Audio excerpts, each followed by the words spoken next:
पैसा लगाना तो बड़ा आसान काम है, लेकिन उस पर पैसा बनाना बड़ा मुश्किल काम है। क्यों? क्योंकि एंट्री तो हो जाएगी, पैसा तो आप लगा लेंगे, लेकिन उस शेयर में पैसा बनेगा कितना, वो कितना ऊपर जाएगा, बेचना कब है, ये भी तो सब आपको पता होना चाहिए ना। तो फिर पता कैसे करेंगे? किसी के भरोसे बैठे रहेंगे। किसके भरोसे? जिसने आपको कहा है कि ये शेयर ले लीजिए, क्योंकि आपको तो कुछ पता है नहीं। और ऐसे में शेयर दिलवाने वाले तो आपको बहुत मिल जाएंगे, लेकिन निकालने वाला मिलेगा नहीं। सब आपको अभिमन्यु बनाकर छोड़ देंगे। तो फिर उसका सॉल्यूशन क्या है? सॉल्यूशन सिर्फ एक है, आप खुद समझदार बने, आप खुद अपनी रिसर्च करें, और फिर आपको पता है एंट्री करनी है या नहीं करनी है, तो कब करनी है, कितना पैसा बनेगा, कब तक बनेगा, और एग्जिट कब करना है। आज ऐसे एक सेक्टर पर हम खास रिसर्च लेकर आ रहे हैं रिसर्च गुरुकुल में, जो आप सब लोगों का बड़ा चहेता है, और आमतौर पर रिटेल इन्वेस्टर्स ही उसमें पैसा लगाते हैं, लेकिन पता नहीं क्यों लगाते हैं, और ये भी नहीं पता कि कब और कितना बनेगा। तो हमारे साथ एक बड़े खास मेहमान जुड़ रहे हैं जिनकी रिसर्च पर बड़ी गहरी पकड़ है, सेक्टर पर भी, कंपनियों पर भी, और सेक्टर है बड़ा सा फेमस, शुगर। जी हाँ, मेरे साथ कार्यक्रम में शामिल हो रहे हैं वरिंदर बंसल, जो कि पेंटोमेथ फंड मैनेजर्स एलएलपी के फंड मैनेजर हैं, और शुगर सेक्टर पर मैं आपको दावे से कह सकता हूँ उनसे ज़्यादा, उनसे बेहतर, उनसी गहरी पकड़ शायद ही हिंदुस्तान में किसी और एनालिस्ट की हो। और अगले 20 मिनट में आपको पता भी चल जाएगा कि मैं ऐसा क्यों कह रहा हूँ। तो वरिंदर, बहुत बहुत स्वागत है आपका रिसर्च गुरुकुल में। और सबसे पहले मैं है ना, एक चीज़ मुझे समझा दीजिए कि शुगर इंडस्ट्री को समझना कैसे है। शुगर इंडस्ट्री मतलब चीनी जो हम कंज्यूम करते हैं, और एक आम तौर पर हम लोगों को बड़ी गलतफहमी रहती है, हम लोगों से मतलब हमारे सारे जितने रिटेल इन्वेस्टर हैं, कि जो चीज़ दिखती ना, गोल्ड हुआ, शुगर हुई, चावल हुआ, ये तो हमने देखा, मतलब हम इसके बारे में सब कुछ जानते हैं। जरा वो गलतफहमी भी दूर कर दीजिए। सर, मुझे ना किसी ने बोला था कि एक सेक्टर ऐसा कुछ चुनना जिसमें चाइना से डरना हो, चाइना से डरना हो, या अमेजन से डरना हो, या टेक्नोलॉजी से डरना हो। करेक्ट। और ये तो ऐसा सेक्टर है जिसमें गन्ना चाहिए। हाँ। जहाँ पे गन्ना है वहीं पे काम होगा, अदरवाइज काम नहीं होगा। राइट। एंड ऑनेस्टली ये बहुत ही एग्री ओरिएंटेड सेक्टर है इंडिया में। राइट। सो एक सिंपल तरीके से जो बिजनेस मॉडल होता है, कुछ नहीं, बहुत सिंपल है। गन्ना आता है, क्रशिंग होता है, उससे तीन चीजें निकलती हैं। तीन चीजें निकलती है। एक तो गन्ने का जूस हो गया, हमें तो लगता है रस ही निकलता है। एग्जैक्टली, जो हम रस पीते हैं, ठीक है ना। एक तो गन्ने का जूस हो गया, देन उसका प्रोसेस होता है कि हाँ भी उसको क्लासिफिकेशन होगा, इवेपोरेशन होगा, क्रिस्टलाइजेशन होगा, जो भी। तो उससे एक तो मोलासिस निकल जाता है। मोलासिस से को निकलता है, ठीक है। मोलासिस से या तो आप इंडस्ट्रियल स्पिरिट बना लो, जो कि दारू में जाती है, जो हम ईएनए कह देते हैं। हाँ, शराब बनने में जो ईएनए बोल देते हैं, ठीक है ना।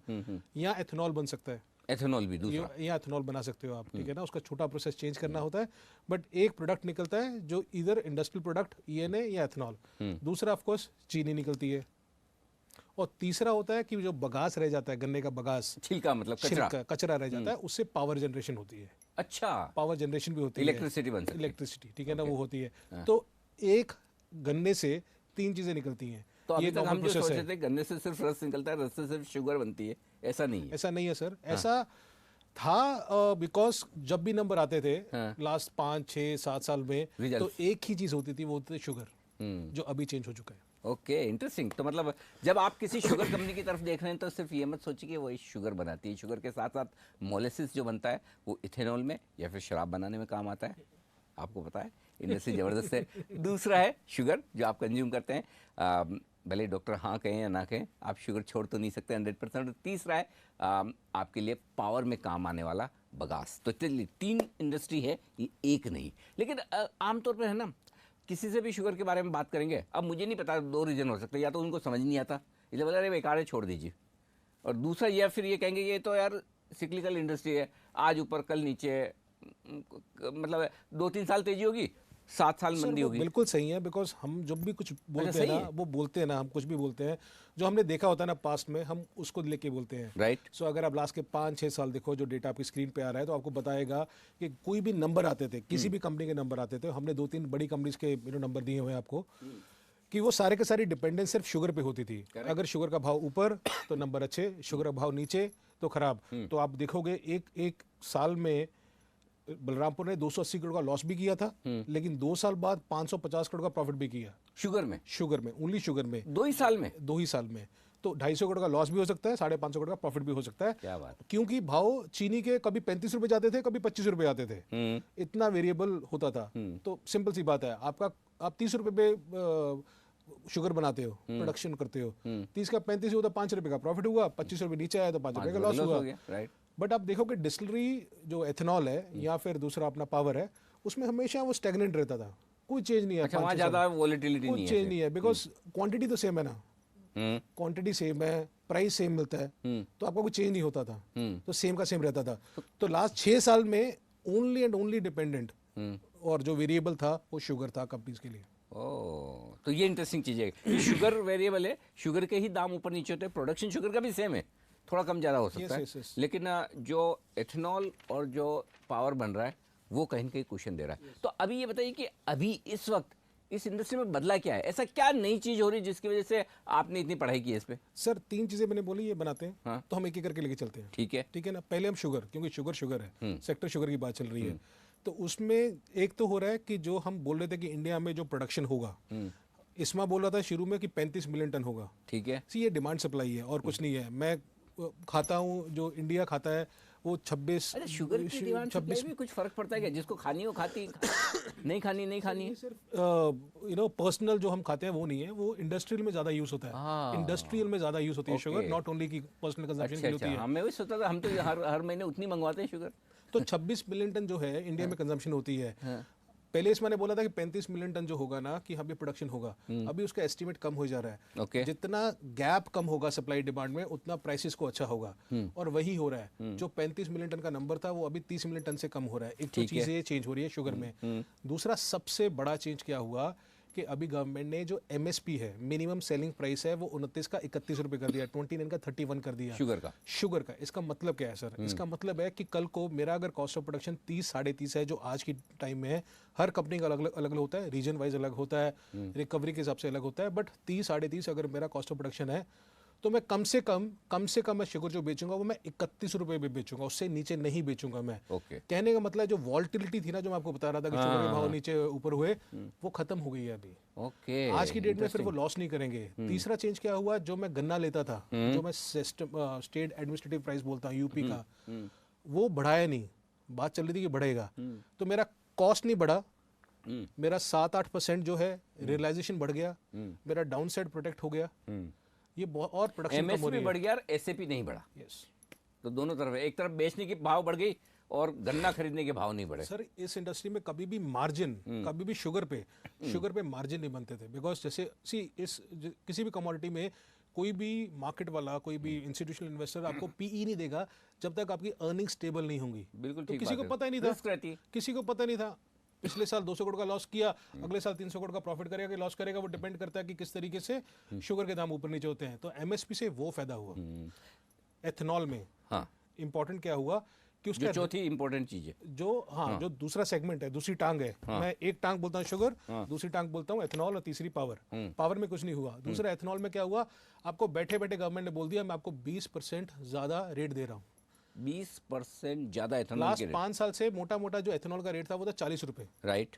अभी जो एवरेज प्राइस आ रहा है वो आ रहा है 45-46 रुपए आ रहा है। ओके। 3-4 कैटेगरी उन्होंने बना दी है। 12% भाव बढ़ गए एक तरह से। 20% बढ़ गए सर। हाँ। अलग अलग कैटेगरी, अच्छा, अलग कैटेगरी 42, 47, 52, 59 अलग अलग कैटेगरी आ गई है। तो एवरेज प्राइस में ले रहा हूँ तो उसका 20% रियलाइजेशन ज्यादा हो गया। ओके।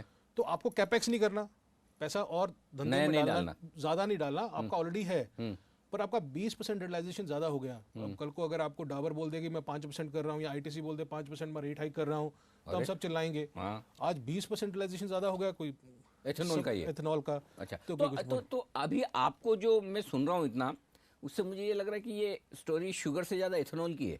सर ये ना एक्चुअली एथेनॉल की स्टोरी बन रही थी, बट ये लास्ट एक हफ्ते में जो MSP का रेट आया ना, उससे बहुत चेंज हो गया। उससे शुगर की भी बन गई। शुगर की बन गई। अभी क्या है, मेरे हिसाब से ये बहुत बेहतरीन एनवायरनमेंट हो गया, क्योंकि शुगर में मेरा लॉस नहीं होगा। कितना प्रॉफिट होगा, क्योंकि वो डिपेंड करता है शुगर प्राइस कितना बढ़ेगा। आज 31.5-32 के हिसाब से है, तो मेरा 1 रुपया तो बन रहा है वहां पे। करेक्ट। आई एम हैप्पी कि मेरा 50 पैसे या 1 रुपया शुगर पे बनता रहे। उसमें मुझे 50% कम से कम मार्जिन बन रहा है एथेनॉल में, तो वो सस्टेनेबिलिटी है।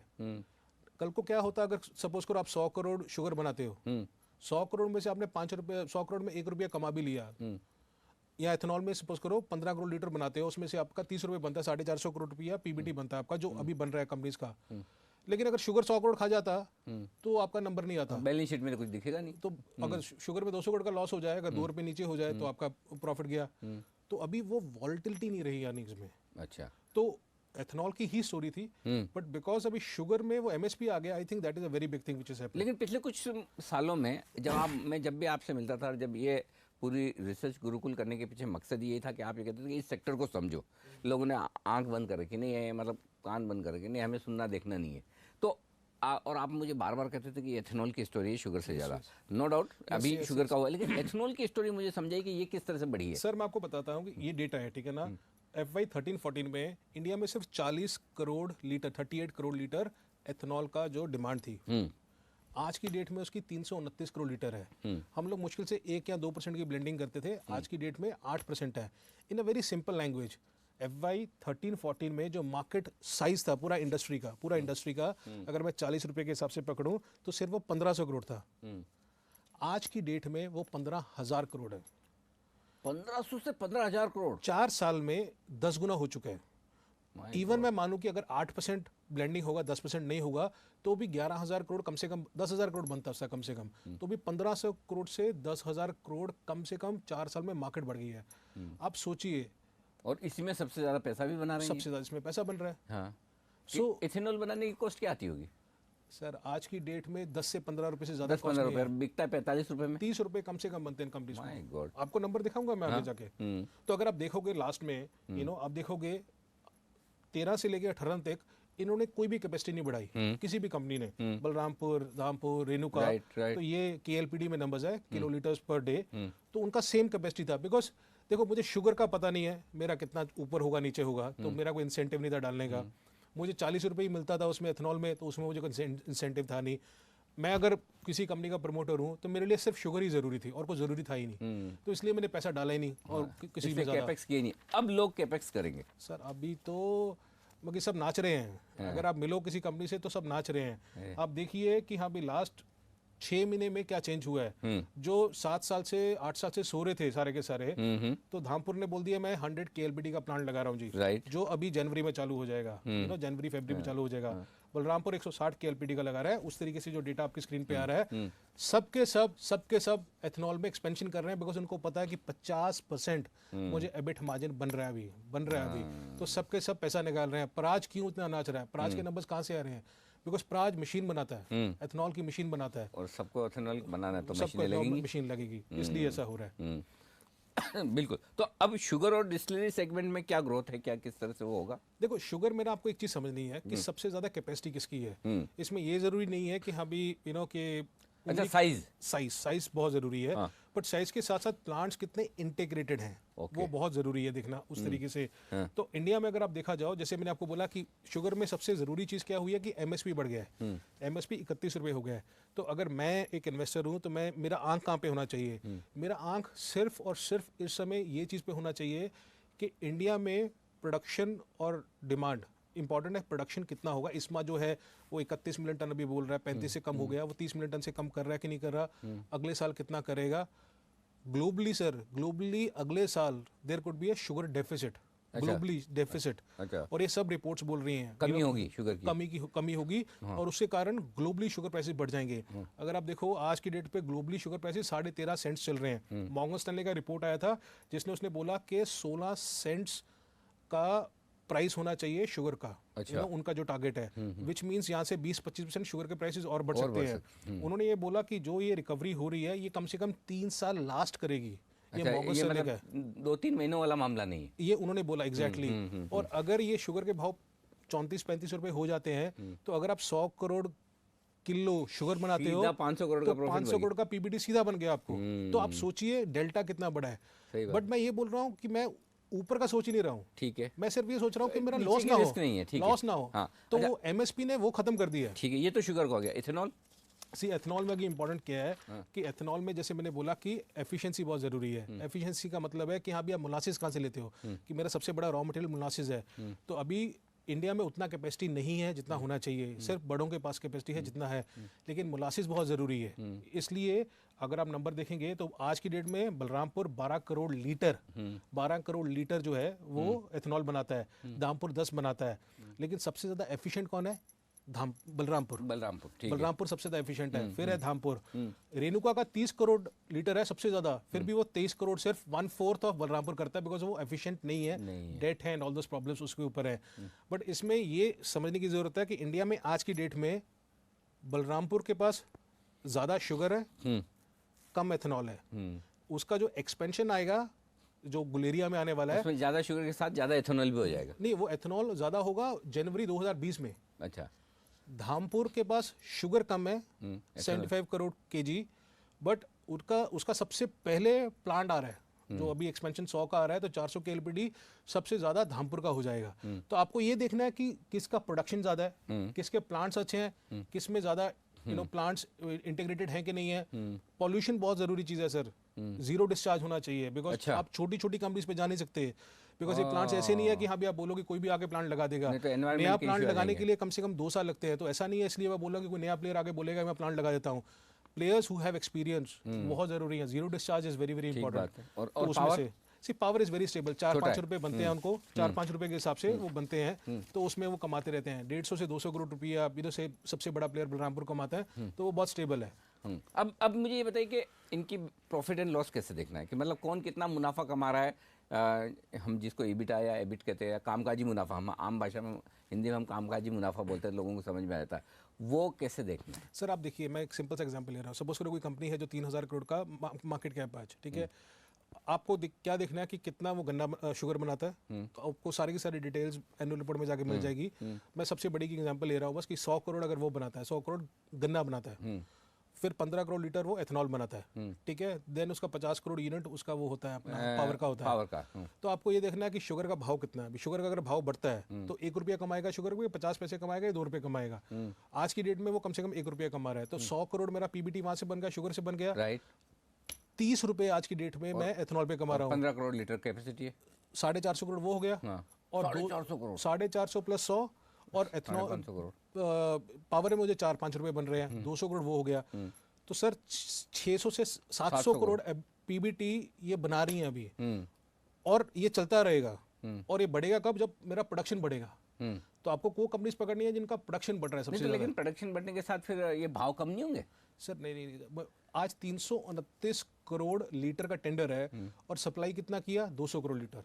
अच्छा। आज की डेट में तो सब ओएमसीज बोल रही है आपके पास जितना माल है आप दे दो, सब दे दो, सब दे दो, ओके, आप दो मुझे। 700-800 करोड़ का है, उस पे आप 30% 25% वो निकाल दो। अच्छा, अब मैं इस चीज़ पे आता हूँ कि फिर किसकी बैलेंस शीट मजबूत है, वो समझाइए। सर ये बहुत ज़रूरी चीज़ आपने पूछी, बिकॉज इसमें आपको बहुत ज़रूरी चीज़ देखनी है कि कोई भी कंपनी जिसके पीछे शुगर लगा है ना, ऐसा मत हो कि उसमें जंप कर जाओ। कोई भी ले लो, ऐसा नहीं, ऐसा नहीं होता, ऐसा कभी मत करना। बिकॉज जैसे कैपेसिटी आपको बताने का रीज़न क्या था कि आप वही कंपनी देखिए जिसकी कैपेसिटी ज़्यादा है, जिसके प्लांट्स इंटीग्रेटेड हैं, पॉल्यूशन कंट्रोल प्लांट्स हैं, और जिसमें डेट नहीं है। ओके। ये कैपेक्स हैवी इंडस्ट्रीज है, इसमें ऐसे टर्नओवर ज़्यादा नहीं होता है, तो इसमें हमेशा क्या प्रॉब्लम रहेगा आपको? बिकॉज आपको हमेशा आपको पैसा चाहिए, बिकॉज आपको इन्वेंट्री रखना है, गन्ना रखना अपने पास, तो इसलिए आपको फार्मर्स को देने के लिए। आज की डेट में सिर्फ एक ही कंपनी है इंडिया में जो डेट फ्री है, वो है बलरामपुर चीनी। ओके, ठीक है, तो आपको देखना पड़ेगा कि इंटरेस्ट कितना भरती हैं वो कंपनीज और एबिटा कितना कमाती हैं वो कंपनीज। अगर एबिटा कम है इंटरेस्ट से,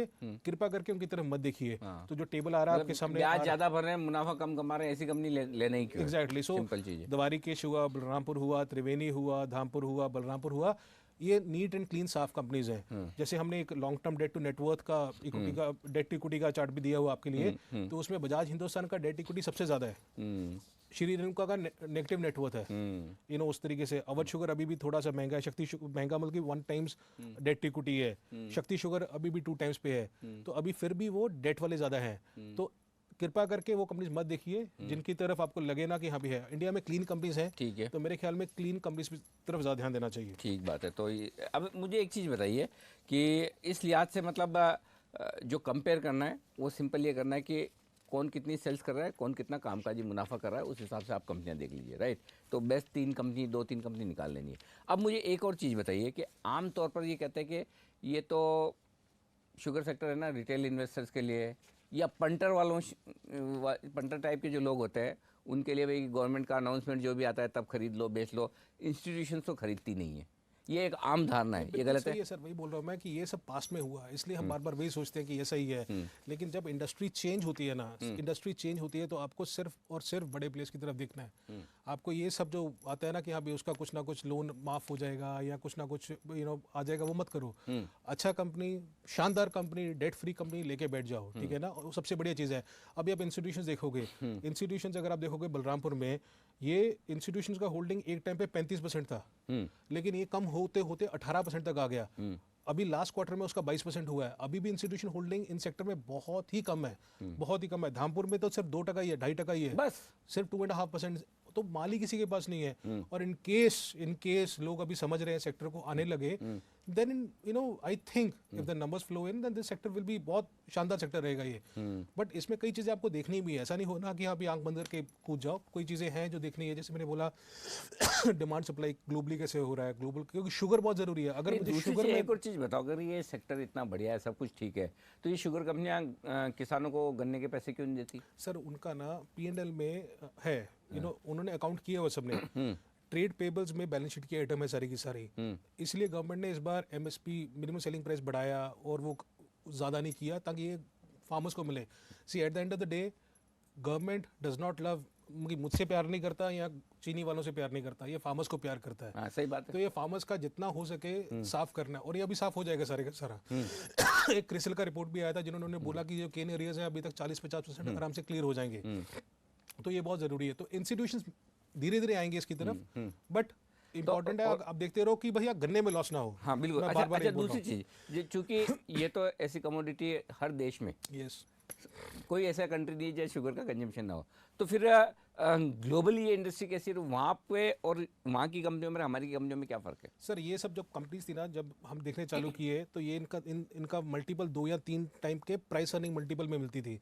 EV टू रिप्लेसमेंट 0.5 टाइम, मतलब 100 रुपये का अगर प्लांट लगता है तो आपको 50 रुपये में कंपनी मिल रही थी, मार्केट कैप में मिल रही थी। ग्लोबली हमने कुछ कुछ कंपनीज को पढ़ा है, जैसे सुजुकी हुआ, कोसान हुआ, विल्मर हुआ, साओ मार्टिनो हुआ। उनका प्राइस अर्निंग रेशियो 10 से लेके 15 के बीच में है, कहीं ना कहीं 10 से 15। EV EBITDA देखो तो उनका 6 से लेके 12 तक के बीच में है। जो इंडियन कंपनीज है उनका प्राइस अर्निंग अभी भी 3 से 4 या 5 का मल्टीपल है, तो कम से कम 50% नीचे है जो ग्लोबली है। सो ऐसा नहीं है कि ग्लोबल शुगर कंपनीज को कोई वैल्यूएशन देता नहीं है। वो इंडिया में अभी, क्योंकि इंडस्ट्री चेंज हो रही है, लेट्स सी कि मार्केट उसको रिफ्लेक्ट करेगा कि नहीं करेगा। ठीक है, अब फाइनली जब आप कह रहे हैं, पहली चीज़ तो ये कि शुगर में अभी भी इस हिसाब से 2-3 साल की तेजी है। ये Correct? मॉर्गन स्टैनले मैं बोल रहा है समाप्त कर रहा कि हूँ। आई होप कि ऐसा ही हो। हाँ। मॉर्गन स्टैनले बोला कि 3 साल तक उसके हिसाब से ये इंडस्ट्री अप ट्रेंड पे है। ठीक तो है, अच्छा पॉइंट हो। नंबर 1।